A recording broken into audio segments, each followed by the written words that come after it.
Heureuse de vous retrouver pour le tour de l'actualité sociopolitique africaine. Selon une nouvelle loi promulguée par le gouvernement du Burkina Faso, les auteurs de pratiques homosexuelles encourent 2 à 5 ans de prison ainsi que des amendes. Le Burkina Faso a adopté lundi 1er septembre une loi prévoyant des peines pouvant aller jusqu'à 5 ans de prison pour les auteurs de pratiques homosexuelles. Jusqu'à présent, aucune loi nationale ne visait particulièrement les personnes homosexuelles qui vivent toutefois discrètement dans ce pays ouest-africain dirigé par un pouvoir militaire. La loi prévoit une peine d'emprisonnement qui va de 2 à 5 ans et des peines d'amende, a déclaré le ministre de la Justice Edasso Rodrigue Bayala dans un reportage diffusé sur la télévision nationale du Burkina Faso.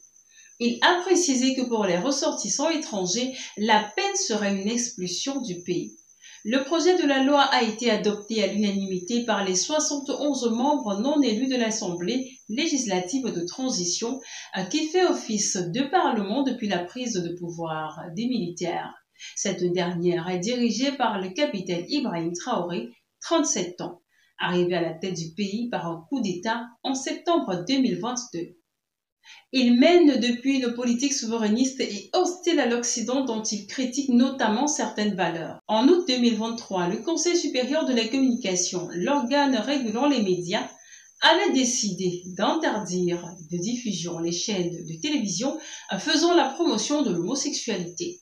Le Mali, pays également gouverné par un pouvoir militaire et allié du Burkina Faso, avait adopté une loi pénalisant l'homosexualité en novembre 2024. Les relations homosexuelles sont interdites dans un tiers des pays du monde et peuvent être dans certains d'entre eux passibles de prison, voire de peine de mort.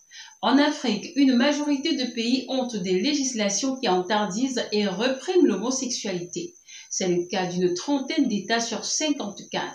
En Tanzanie, en Zambie, en Sierra Leone et Gambie, les relations entre les personnes du même sexe sont punies d'une peine de prison pouvant aller jusqu'à la perpétuité. Au Nigeria, au Kenya et au Malawi, les peines de prison pour homosexualité peuvent atteindre 14 ans. La pénalisation de l'homosexualité s'inscrit dans une loi plus large, reformant le code des personnes et des familles. Ce texte modifie également les conditions d'octroi de la nationalité burkinabé par le mariage, imposant désormais aux étrangers un délai de 5 à 7 ans avant de pouvoir l'obtenir. Les mariages religieux et coutumiers sont désormais reconnus légalement.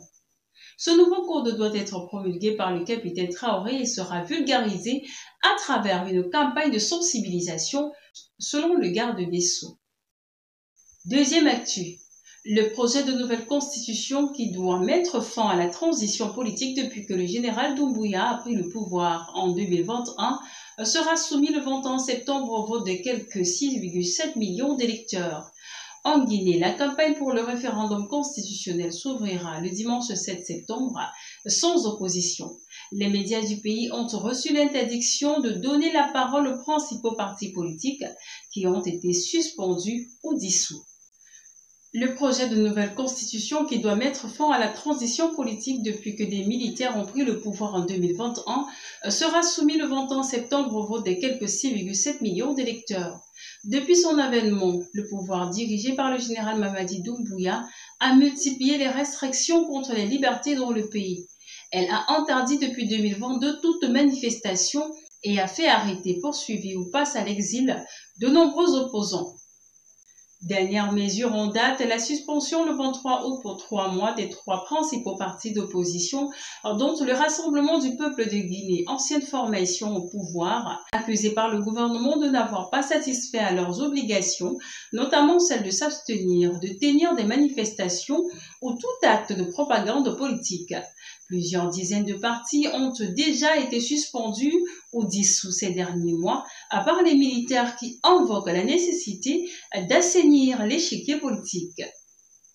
Lors d'une rencontre avec la presse jeudi, le président de la Haute Autorité de la Communication de Guinée, Boubacar Yassine Diallo, a affirmé que les médias ne doivent pas donner la parole aux partis politiques et structures en conflit avec la loi qui sont interdits de fonctionner.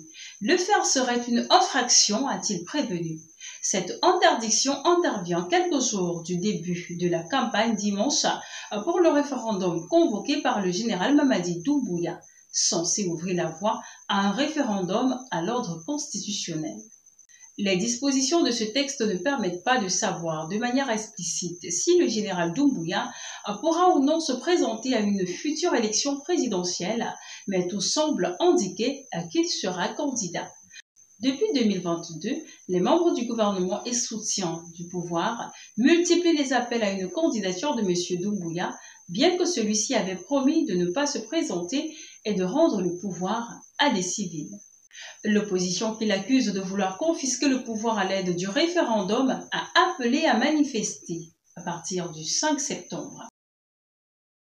Troisième actu. Le mardi 2 septembre 2025 à Cotonou, les femmes ressortissantes du septentrion surnommées les Amazones, résidant à Cotonou, se sont réunies dans une ambiance festive et chaleureuse.